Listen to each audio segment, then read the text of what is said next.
President Obama takes the microphone. All right, everybody, please have a seat.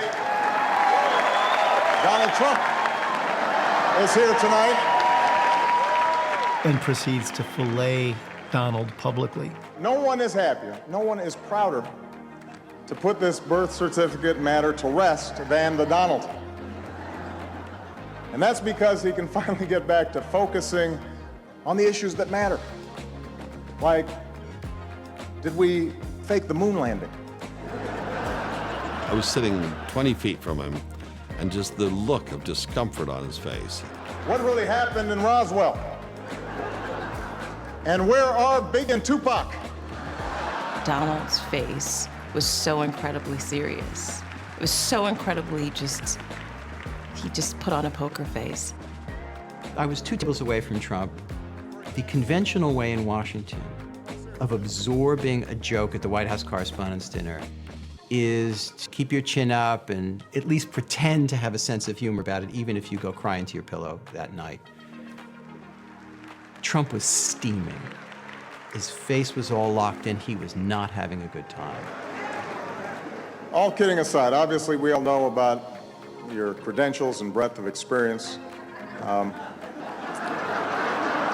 For example, seriously, just recently in an episode of Celebrity Apprentice, at the steakhouse, the men's cooking team did not impress the judges from Omaha Steaks.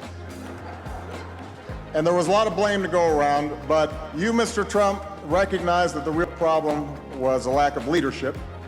And so ultimately you didn't blame Little John or Meatloaf. You fired Gary Busey. And these are the kind of decisions that would keep me up at night. And he's being treated like a piñata by the President of the United States. And I think he felt humiliated.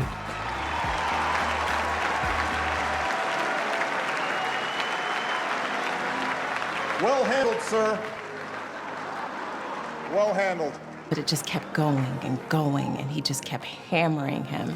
And I thought, oh, Barack Obama is starting something that I don't know if he'll be able to finish. Say what you will about Mr. Trump. He certainly would bring some change to the White House. Let's see what we got up there. Donald dreads humiliation, and he dreads shame. And this is why he often attempts to humiliate and shame other people. So in the case of the president ridiculing him, I think this was intolerable for Donald Trump. I think that is the night that he resolves to run for president. I think that he is kind of motivated by it. Maybe I'll just run. Maybe I'll show them all.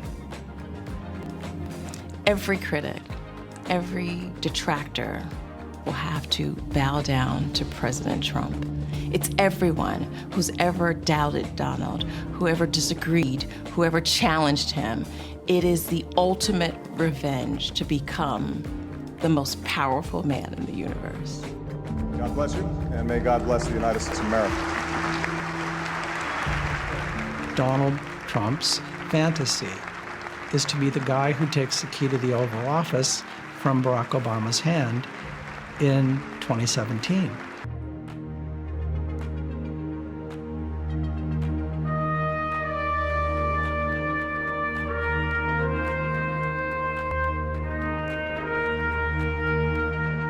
Face to face for the first time, reality TV star and his new reality. Thank you very much, President Obama. Donald Trump has become the apprentice in the Oval Office, preparing to receive the keys to the White House. We talked about foreign policy, we talked about domestic policy. Arriving in Washington on his private jet, dubbed Trump Force One rather than the traditional Air Force One, Mr. Trump was on his best behaviour. In both camps' party venues to prevent accusing him. And she was cleared days before Oval Office. Face for the first time.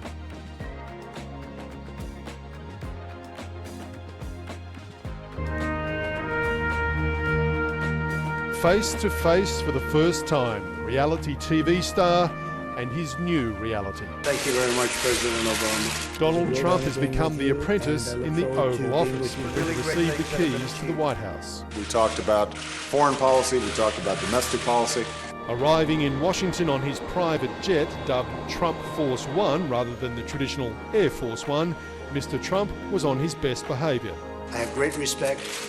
The meeting lasted for almost an hour and a half, and it could have, as far as I'm concerned, it could have gone on for a lot longer. Letting the man he'll soon replace take the lead. We now are going to want to do everything we can to help you succeed, because if you succeed, then the country succeeds. The civil display is sharply at odds with the pair's hostile past. Obama is an incompetent. I continue to believe Mr. Trump will not be president. But today it was all smiles and handshakes. Mr. President, it was a great honor being with you, and I look forward to being with you many, many more times. The president even offering a tip on handling the media. Don't answer your questions when they just start. It's always the last one. But they're far from friends.